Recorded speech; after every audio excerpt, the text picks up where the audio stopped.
आप सुन रहे हैं आज तक रेडियो। नमस्कार, मैं हूं पूनम कौशल, लेकर हाजिर हूं 17 जुलाई का न्यूज पॉडकास्ट। दिन भर सबसे पहले हेडलाइंस। लद्दाख पहुंचे रक्षा मंत्री राजनाथ सिंह, कहा भारत की 1 इंच जमीन पर कब्जा नहीं होने देंगे। मामला हल होना चाहिए, लेकिन कहां तक हल होगा अभी इस संबंध में मैं कोई गारंटी नहीं दे सकता हूं। राजस्थान के सियासी नाटक में अब ऑडियो वॉर, एसओजी ने दर्ज की नई एफआईआर। पायलट ने जिस तरह से अपनी तलवारें निकाली हैं, वो बयानों में ये कह रहे हैं कि मैं अशोक गहलोत का विरोध कर रहा हूं, मैं कांग्रेस का विरोध नहीं कर रहा हूं। 10 लाख के पार हुए कोरोना के मामले, भारत में शुरू हुआ वैक्सीन का ह्यूमन ट्रायल। आज 3 लोगों को उसकी डोज दी गई है और उनको कोई भी रिएक्शन उनमें नहीं हुआ। और कार्यक्रम में आगे आपको बताएंगे कि क्यों साउथ चाइना सी पर अपना दबदबा बनाए रखना चाहता है चीन। 2 दिवसीय दौरे के लिए आज लद्दाख पहुंचे रक्षा मंत्री राजनाथ सिंह। फॉरवर्ड लोकेशन में सैन्य अभ्यासों का लिया जायजा, कल करेंगे एलओसी का दौरा। हॉर्स ट्रेडिंग के आरोप में केंद्रीय मंत्री गजेंद्र सिंह शेखावत के खिलाफ एसओजी ने दर्ज की एफआईआर। पूछताछ के लिए जयपुर से दिल्ली रवाना हुई टीम। राजस्थान हाईकोर्ट ने सचिन पायलट समेत 19 विधायकों की याचिका पर सुनवाई सोमवार सुबह 10 बजे तक टाली। तब तक विधायकों पर कोई कार्रवाई नहीं कर सकते विधानसभा स्पीकर। देश में कोरोना संक्रमितों की संख्या 10 लाख के पार। बीते 24 घंटों में रिकॉर्ड 35,468 केस बढ़े। शुक्रवार को लगातार दूसरे दिन विदेश मंत्रालय की संसदीय समिति की बैठक रद्द। कोरम पूरा नहीं होने के कारण लिया गया फैसला। कश्मीर के कुलगाम में जैश ए मोहम्मद के टॉप कमांडर समेत 3 आतंकी ढेर। आतंकियों के पास थे हथियार और गोला बारूद।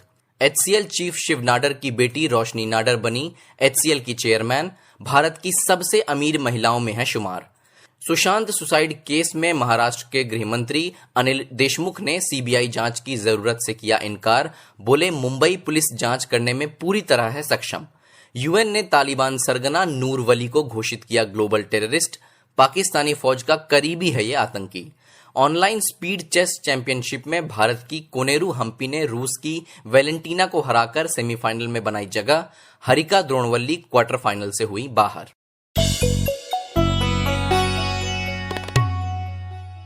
आप सुन रहे हैं आज तक रेडियो पर शाम का न्यूज पॉडकास्ट दिन भर, और मैं हूं आपके साथ पूनम कौशल।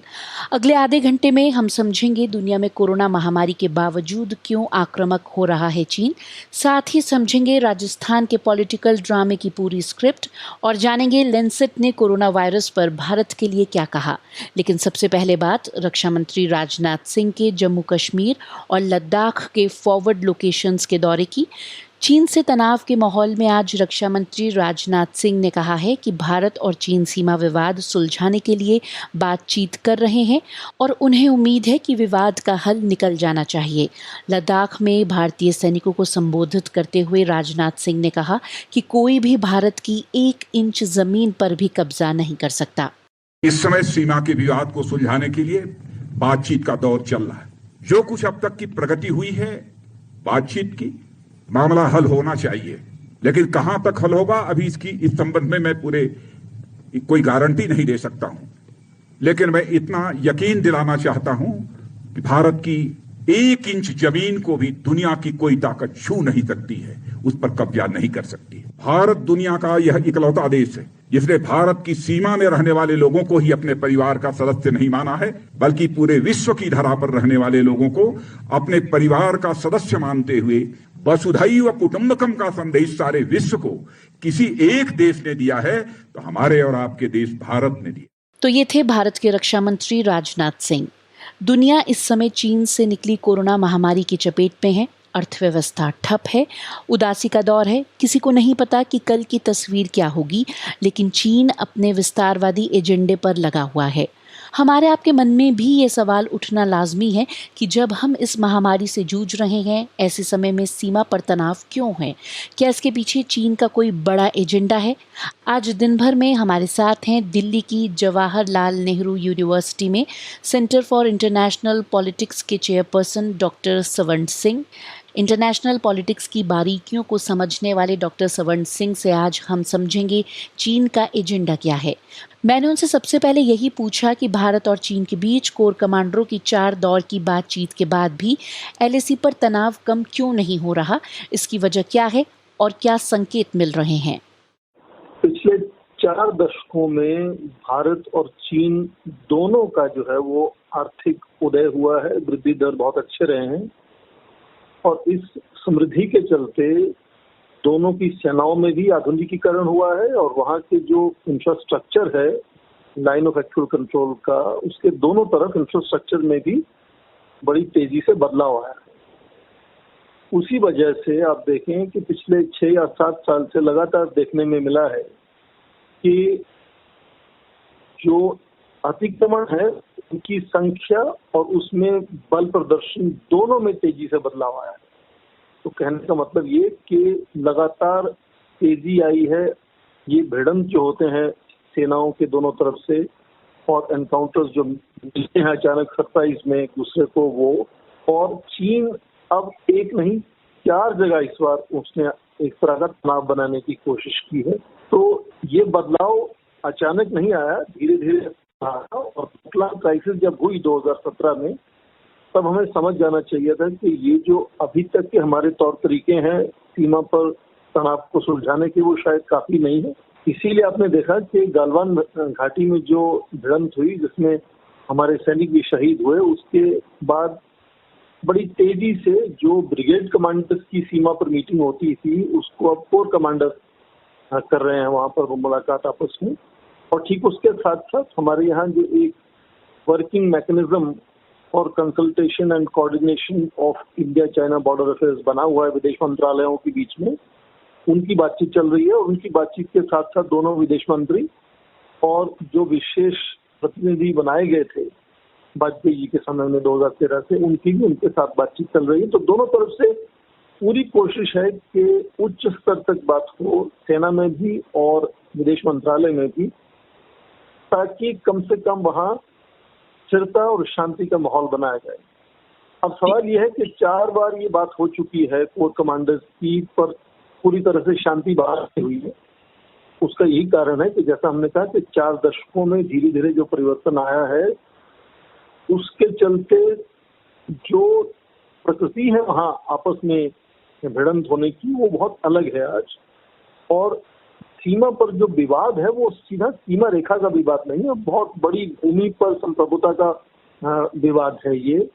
इसलिए बहुत जटिल है, मुश्किल है और दोनों तरफ से तनाव बना हुआ है, खासकर सेनाओं में। इसलिए उसको वापस अपनी अप्रैल वाली जिसको स्टेटस को कहते हैं वहां जाने में थोड़ा समय लगेगा।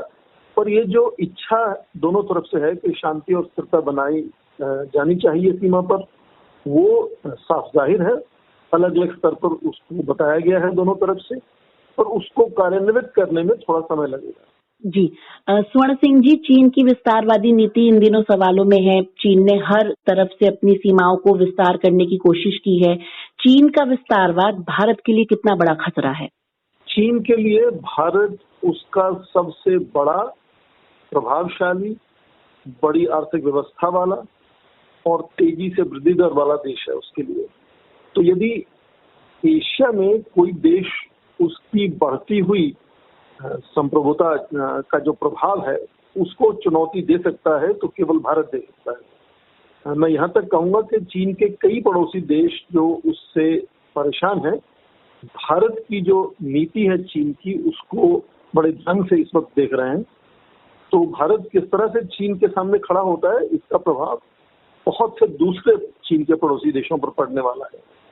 अब बात रही ये कि ये विस्तारवाद की चीन की प्रकृति क्यों बनी है। चीन पिछले 40 सालों में आर्थिक उत्थान की वजह से उसका जो उत्साह है, उसका जो साहस है, उसमें पूरा परिवर्तन आया है। इसलिए उनको लगता है कि जब साम्राज्यवाद के चलते उन पर कुछ ऐसी संधियां थोपी गई थी और उनकी सीमाओं को यूरोपीय देशों ने अपनी मनमर्जी से बनाया था, उसको सुधारने का उनमें आज सामर्थ्य है, ऐसा उनको लगता है। हालांकि आज के युग में किसी भी राष्ट्र को इस तरह से भूमि पर अधिकार जमाने का क्षमता हो या ना हो मान्य नहीं है विश्व स्तर पर।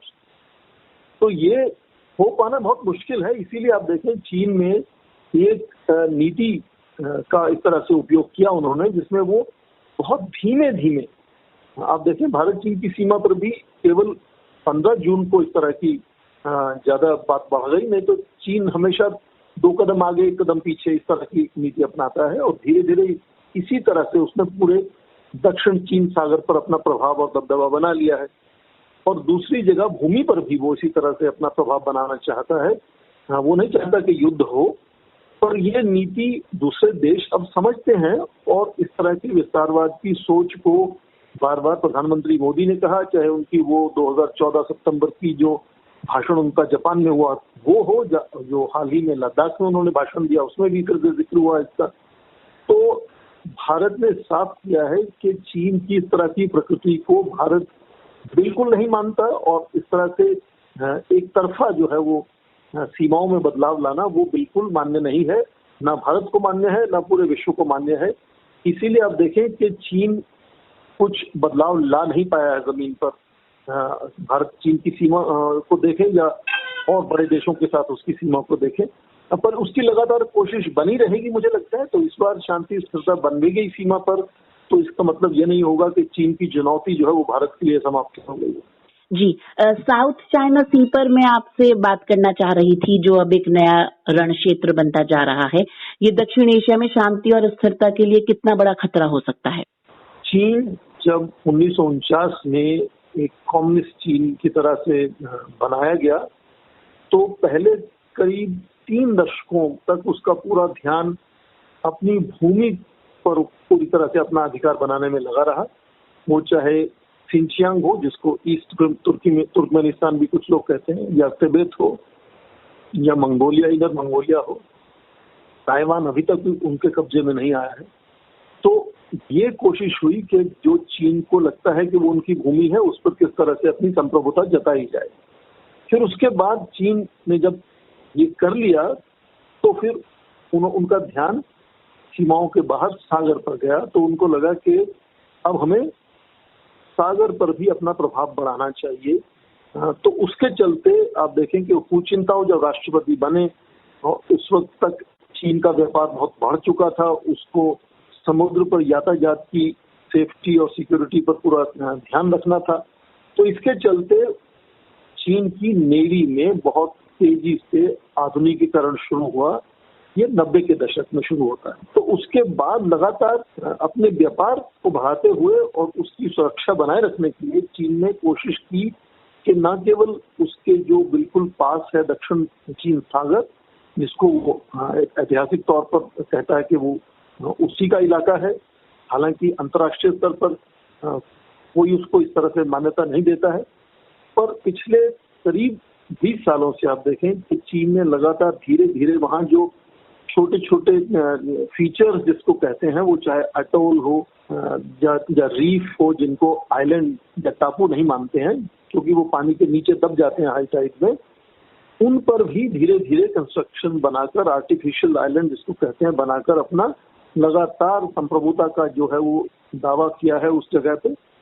पर क्योंकि दक्षिण चीन सागर के साथ जो जुड़े हुए दक्षिण पूर्व एशिया के देश हैं वो चीन के सामने बहुत छोटे हैं या चीन का प्रभाव उन पर बहुत बढ़ गया है, इसलिए वो चीन के सामने खड़े नहीं हो पाते और उसके चलते पूरे दक्षिण चीन सागर पर आज चीन का प्रभाव हो गया है। केवल अमेरिका कभी कभी उसको चुनौती देता है, अपने बड़े जो है वो नेवी के शिप्स को वहां भेजता है, पर काफी हद तक चीन का दबदबा और कंट्रोल है उस जगह पे। और उसी प्रयोग के चलते चीन को लगता है कि वो इस तरह का काम दूसरी जगह भी कर सकता है और उसी का प्रभाव आप देखें दक्षिण एशिया पर पड़ता है। और दक्षिण एशिया में भी चीन ने लगातार भारत के पड़ोसी देशों पर इतना अपना प्रभाव बनाया है कि आप देखें कि वो नेपाल से किस तरह की आपको नीति निर्धारण नजर आती है, जब पाकिस्तान तो पहले से ही चीन से जुड़ा हुआ था। तो क्योंकि दक्षिण चीन सागर में उसका इस तरह का धीमे धीमे अपना प्रभाव बढ़ाने का जो एक प्रयोग था वो उनको लगता है कि सफल हुआ है, इसलिए उनका उत्साह बढ़ा है। और उत्साह बढ़ने का मतलब है कि वो दक्षिण एशिया में भी इसी तरह का अपना प्रभाव दिखाना चाहते हैं। और दक्षिण एशिया और दक्षिण चीन सागर में बहुत फर्क है, क्योंकि हमने जैसे कहा कि भारत चीन का सबसे बड़ा प्रभावशाली और सबसे बड़ा पड़ोसी देश है। भारत के साथ पूरी बड़ी शक्तियां जुड़ी हुई हैं, तो दक्षिण एशिया में प्रभाव लाने से अपनी भूमि पर संप्रभुता का जो एक सपना है उनका, उसको आगे बढ़ाना मुझे लगता है संभव नहीं है। तो कुछ हद तक प्रभाव है और भारत उसको पूरी तरह से चौकन्ना है, पर उस तरह का जो प्रयोग चीन ने दक्षिण चीन सागर में किया है वो दक्षिण एशिया में संभव नहीं है। तो ये थे प्रोफेसर डॉक्टर स्वर्ण सिंह जो चर्चा कर रहे थे चीन की पॉलिटिक्स और एजेंडे पर। आज तक रेडियो aajtak.in/radio ये हमारा पता है, लेकिन हम आपके पसंदीदा ऑडियो प्लेटफॉर्म्स पर भी हैं। Google podcast, Apple podcast, Spotify, Jio Saavn जैसे ठिकानों पर भी आप हमें सुन सकते हैं। और अगर YouTube आपकी पसंदीदा जगह है तो वहां पर भी हमें सब्सक्राइब कीजिए। आज तक रेडियो सुनता है सारा जहां। अब रुख करते हैं राजस्थान का। बीते एक सप्ताह से राजस्थान का सियासी संकट किसी फिल्म की तरह चल रहा है, जिसका प्लॉट हर दिन के साथ और गहराता जा रहा है। पहले एसओजी की जांच में डिप्टी सीएम रहे सचिन पायलट को पूछताछ का नोटिस, फिर सचिन के बीजेपी कैंप में जाने की अटकलें, कांग्रेस का सचिन को हटाना, स्पीकर का बागी विधायकों को निलंबित करने का नोटिस और मामले का फिर हाईकोर्ट पहुंचना। राजस्थान की इस पिक्चर में थ्रिलर सीन आज तब आया जब एसओजी ने 3 लोगों के खिलाफ एफआईआर दर्ज की। ये एफआईआर वायरल ऑडियो के आधार पर की गई है, जिसमें कुछ लोग कथित तौर पर सरकार गिराने की साजिश रच रहे हैं। हालांकि इस एफआईआर में किसी का नाम नहीं है, लेकिन कहा जा रहा है कि केंद्रीय मंत्री गजेंद्र सिंह शेखावत से एसओजी पूछताछ कर सकती है। आज राजस्थान में क्या हुआ ये जानने के लिए चलते हैं जयपुर से हमारे संवाददाता शरद कुमार के पास। शरद जी, ये बताएं कि राजस्थान में चल रहा सियासी नाटक आज किस मोड़ पर पहुंचा? राजस्थान में न जाने कितने टेप कांड हुए हैं, मगर इस बार का टेप कांड राजस्थान की राजनीति में भूचाल ला दिया है। दरअसल पहली बार ऐसा हुआ है कि सरकार गिराने और बनाने को लेकर किसी टेप में विधायकों की बातचीत बंद है। कथित रूप से यह टेप कांग्रेस के निलंबित किए गए विधायक भंवरलाल शर्मा और विश्वेंद्र सिंह के किसी दलाल के साथ बातचीत की है, जिसमें वह पैसे लेकर सरकार गिराने की बात कर रहे हैं। इस टेप के बारे में सरकारी मुख्य सचेतक महेश जोशी ने एसओजी में मुकदमा दर्ज कराया है। 2 मुकदमे दर्ज कराए हैं। एक तो यह दर्ज कराया है कि कुछ मीडिया और सोशल मीडिया में इस तरह के टेप चल रहे हैं, इसकी सत्यता की जांच की जाए, और दूसरा दर्ज कराया है कि सरकार गिराने की षड्यंत्र हो रही है, इसकी जांच की जाए। हालांकि सीधे सीधे नामजद कोई व्यक्ति इसमें नहीं है मुकदमे में, लेकिन इसका ट्रांसक्रिप्ट जानबूझकर एफआईआर में दिया गया है, क्योंकि 2 व्यक्तियों के बातचीत में भंवरलाल शर्मा, विश्वेंद्र सिंह, संजय जैन और केंद्रीय जल शक्ति मंत्री गजेंद्र सिंह का भी नाम है। ये नाम ट्रांसक्रिप्ट में है। हालांकि इस टेप की हम पुष्टि नहीं करते हैं, लेकिन जो बातें टेप में कही गई है निश्चित रूप से वह सचिन पायलट की इमेज को डेंट करने वाली है। सचिन पायलट की इमेज ऐसी नहीं रही है कि पैसे का लेन देन करें। अब इस पूरे मामले में जिस तरह से बीजेपी ने पल्ला झाड़ा है, निश्चित रूप से कहा जा सकता है कि अशोक गहलोत का ये मास्टर स्ट्रोक था कि एक साथ सचिन पायलट और बीजेपी के ग्रुप को सांप सूंघ गया है। उधर राजस्थान हाईकोर्ट में भी एक दूसरा खेल चल रहा था, जिसमें सचिन पायलट को फौरी तौर पर राहत मिली और कहा गया है कि सोमवार 10 बजे एक बार फिर से सुनवाई होगी उस याचिका पर, जिसमें उन्होंने कहा है कि विधानसभा अध्यक्ष ने 19 विधायकों के विधायक पद को खत्म करने के लिए जो नोटिस जारी किया है वो गैर कानूनी है। मंगलवार शाम 5 बजे तक विधानसभा अध्यक्ष इस पर कोई कार्रवाई नहीं कर पाएंगे। ये कहा जा सकता है कि फौरी तौर पर राहत है, लेकिन कुल मिलाकर जब तक दोनों पक्षों के पास इतना नंबर नहीं हो जाए कि एक दूसरे को पटकनी दे दें, दोनों फिलहाल अपने अपने होटल में ही रहेंगे, ऐसा लगता है। तो ये थे आज तक संवाददाता शरद कुमार, जो इस सियासी नाटक पर नजदीकी नजर रखे हुए हैं। राजस्थान की रणनीति के इस रण में हर योद्धा अपने तरकश से तीर छोड़ रहा है। कौन कमजोर पड़ रहा है और कौन भारी, और पर्दे के पीछे क्या खेल चल रहा है, यही समझने के लिए मैंने बात की वरिष्ठ पत्रकार त्रिभुवन से, जो दैनिक भास्कर के उदयपुर संस्करण के संस्थापक हैं। त्रिभुवन जी, सबसे पहले यही बताएं कि राजस्थान में पर्दे के पीछे खेल क्या चल रहा है। राजस्थान की इस राजनीति के रण में मुख्य खिलाड़ी जो हैं अशोक गहलोत और सचिन पायलट हैं। यही दो खिलाड़ी प्रमुख रूप से दिखाई दे रहे हैं। कांग्रेस की सरकार संकट में है और यह संकट एक बारगी अशोक गहलोत के सिर से टल गया है, लेकिन यह लंबे समय टल जाएगा। ये चुनौती उनकी अगले 3.5 साल या जब तक सरकार का कार्यकाल पूरा हो तब तक समाप्त हो गई है, ऐसा अभी नहीं कहा जा सकता। पायलट ने जिस तरह से अपनी तलवारें निकाली हैं, वो ये बयानों में ये कह रहे हैं कि मैं अशोक गहलोत का विरोध कर रहा हूं, मैं कांग्रेस का विरोध नहीं कर रहा हूं और मैं अपना हक मांग रहा हूं। अगर अपनी बात को इस तरह से रखना अगर अनुशासनहीनता है तो यह अनुशासनहीनता कैसे है? ये एक लोकतंत्र में किसी भी पार्टी के भीतर अपनी बात को रखा जा सकता है, लेकिन इन दो सियासी जो केंद्र हैं उनके अलावा बीजेपी के गजेंद्र सिंह शेखावत का नाम भी अब इसमें आ गया है, क्योंकि कल जो सोशल मीडिया में काफ़ी ऑडियो आए और उसके बाद कांग्रेस ने आरोप लगाया कि केंद्रीय मंत्री गजेंद्र सिंह शेखावत जो हैं वो राजस्थान की सरकार को अस्थिर करना चाहते हैं और उसे गिराना चाहते हैं।